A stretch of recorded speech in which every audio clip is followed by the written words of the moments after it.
Welcome to The Explainer. Today, we're unpacking how an awkward outsider from the island of Corsica somehow conquered an entire continent to become one of history's most complex figures. We're going to look way beyond the basic dates and battles, to truly understand the nuts and bolts of this guy's incredible trajectory. So let's map out this epic life. We'll trace his journey through 6 key stages: the Corsican outsider, his meteoric rise to power, becoming emperor and reformer, the catastrophic downfall, his exile, return, and Waterloo, and finally, the enduring myths and legacy.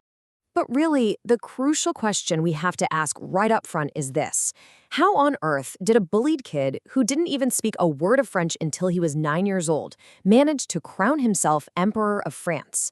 I mean, it's a rise to power that almost totally defies logic. Section 1. The Corsican outsider. It is just such a bizarre contrast. On one hand, you've got this young, romantically awkward guy who actually penned a 17-page sentimental romance novella called Clisson et Eugénie when he was 26. But on the other hand, you have this fiercely determined soldier. He pushed through intense bullying about his thick accent and his island background to become the absolute first Corsican to ever graduate from the prestigious École Militaire. He mastered artillery, he mastered mathematics, all while feeling completely and utterly out of place in French society. Section 2. Meteoric rise to power. So, right during this period of massive political instability and violent revolution in France, Napoleon completely seized his moment. The country was in total chaos, and frankly, they desperately needed a military genius. In 1793, he cleverly positioned his artillery at the siege of Toulon to drive out Allied forces, completely proving his tactical brilliance. Then, just 2 years later, during the 13 Vendémiaire uprising, he ruthlessly dispersed a royalist Paris mob by firing what he called a whiff of grape shot straight into the crowd. This incredibly cold but effective act earned him fame and, crucially, command of the Italian army. And that is where he became a legend, personally charging the bridge at Arcole, flag in hand, straight through heavy enemy fire. Now, looking to undermine British trade routes to India, Napoleon launched a wildly daring Egyptian expedition. And wow, this was a campaign of absolute extremes. He survived the bubonic plague, he fought the famous Battle of the Pyramids, but he also ordered the brutal execution of thousands of prisoners in Jaffa. Yet, ironically enough, this military campaign secured a massive historical legacy for entirely different reasons. You see, his expedition included a huge team of scientists, and his soldiers actually unearthed the famed Rosetta Stone. That's right, the very artifact that unlocked the secrets of ancient Egyptian hieroglyphs. Section 3. Emperor and Reformer. Leaving his army behind in Egypt, Napoleon returned to Paris and just brilliantly outmaneuvered the entire political establishment. He helped orchestrate the bloodless coup of 18 Brumaire back in 1799, installing himself as first consul. Then, fast forward to 1804. In a highly symbolic move at Notre Dame Cathedral, he didn't even wait for the Pope to crown him. Nope, he literally placed the imperial crown upon his own head. He then turned and crowned his wife, Josephine, a woman who, by the way, had previously narrowly escaped the guillotine during the Reign of Terror. His reign, honestly, was a study in absolute duality. On one side, he was this profound reformer who established the revolutionary Napoleonic Code, a system that literally still shapes civil law today. And, fun fact for our American viewers, he sold the massive Louisiana territory to the US just to fund his wars. But he also had some truly bizarre quirks, like he loved wandering the streets of Paris in disguise just to hear what everyday commoners thought of him. He would hum these tone-deaf melodies whenever he got agitated. Oh, and he literally carried a vial of poison around his neck at all times in case of capture. Wild, right? His military genius probably peaked in 1805 with what many consider his absolute masterpiece, the Battle of Austerlitz. Facing the combined forces of Austria and Russia, he deliberately faked a retreat. Why? To lure them right into a trap, completely shattering their armies.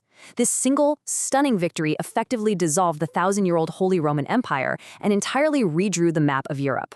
Section 4. The catastrophic downfall. Now, as history shows us time and time again, absolute power absolutely breeds hubris. Installing his own family members as royalty across Europe and enforcing these strict trade blockades against Britain led him to make one profoundly disastrous choice. That turning point was the catastrophic 1812 invasion of Russia. Napoleon marched in with this massive army, totally expecting a quick, decisive battle. But the Russian Tsar utilized a brilliant, albeit brutal, strategy of endless retreating, literally burning the earth behind him. This scorched earth tactic drew the French deeper and deeper into a freezing, starving nightmare with absolutely no supplies left to sustain them. To put this into perspective, the sheer scale of the disaster is staggering. The vast majority of his devastating troop losses weren't actually from combat with the Russian army, no. Instead, his men perished from severe frostbite, mass starvation, and rampant disease. He limped back to Paris with just a tiny fraction of his original forces, his whole aura of invincibility completely shattered. Section 5. Exile, Return, and Waterloo. So, sensing his weakness, a massive European coalition formed against him. After being defeated at Leipzig, Napoleon was forced to abdicate his throne in 1814 and was packed off into exile on the Mediterranean island of Elba. But, you guessed it, the story was far from over. Then came his final, audacious gamble. In February of 1815, he somehow escapes his island prison. And get this, when the newly restored French king sent an army to intercept him, Napoleon simply walked right up to the soldiers, threw open his coat, and dared them to shoot their emperor. And instead of firing, they cheered and joined him. It's like something out of a movie. He ruled again for exactly 100 days before a united coalition finally dealt him a crushing, definitive blow at the famous Battle of Waterloo. Section 6. Myths and Final Legacy. Exiled a second time, the British were taking zero chances. They sent him to the incredibly remote island of St. Helena in the South Atlantic, a whopping 1,200 miles from the nearest land. Even there, his allies hatched this audacious, though ultimately unrealized, submarine escape plot to free him. I mean, a submarine escape plot back then? But mostly, Napoleon spent his final days writing memoirs specifically designed to shape exactly how history would remember him, before his health failed rapidly and he died at just 51 years old.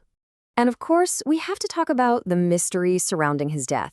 While some conspiracy theorists point to high arsenic levels found in his hair as absolute proof of the British assassination, modern analysis tells a different story. It confirms he ultimately succumbed to the exact same ailment that killed his father, stomach cancer. That arsenic? It most likely came from common 19th century medicines, hair creams, or, get this, even the green dye used in his wallpaper. This is why we really have to separate the actual historical man from the intense British propaganda that constantly surrounded him.